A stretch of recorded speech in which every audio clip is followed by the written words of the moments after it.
अयोध्या कांड, अरण्य कांड, किष्किंधा कांड और सुंदर कांड के बाद आज हम लोग बात करेंगे रामचरितमानस के शौर्य और पराक्रम से भरपूर लंका कांड के बारे में।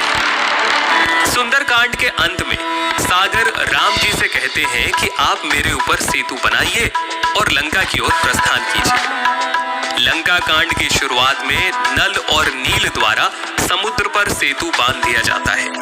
यही समय होता है जब श्री राम रामेश्वरम में भगवान शिव की स्थापना कर उनसे विजय का आशीर्वाद प्राप्त करते हैं।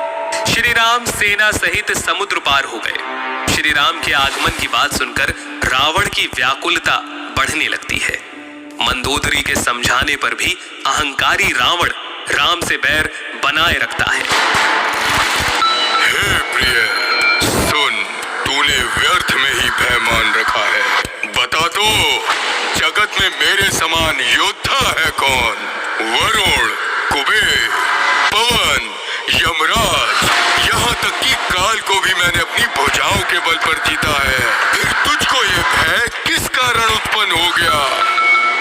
विभीषण राम जी को बताते हैं कि रावण ने सिर पर छत्र धारण किया है, जो मानो काले घने बादलों जैसा प्रतीत होता है, और मंदोदरी के कर्ण फूल बिजली के समान प्रतीत होते हैं। तब राम जी एक ही बाण से रावण के छत्र, मुकुट और मंदोदरी के कर्ण फूल काटकर गिरा देते हैं। इसे देखकर रावण की सारी सभा भयभीत हो जाती है। जामवंत जी के सुझाव पर राम जी अंगद को दूत बनाकर रावण के पास भेजते हैं। जैसे मतवाले हाथियों के झुंड में सिंह बिना किसी डर के विचरता है, अंगद भी राक्षसों की सभा में वैसे ही पहुंचकर रावण को श्री राम की शरण में आने के लिए कहते हैं। परंतु रावण के ना मानने पर अंगद उन्हें अपने बल का अंश दिखाते हुए बोलते हैं, अरे मूर्ख, अगर तू मेरा चरण हटा सके तो श्री राम लौट जाएंगे और मैं सीता जी को हार जाऊंगा।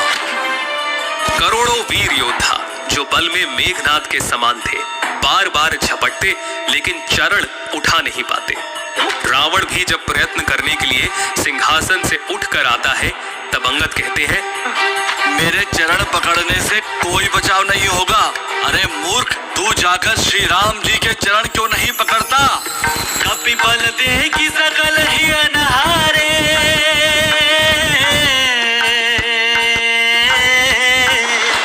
कपि बल दे की सकल ही अनहारे, उठ आपू कभी कह पर चारे,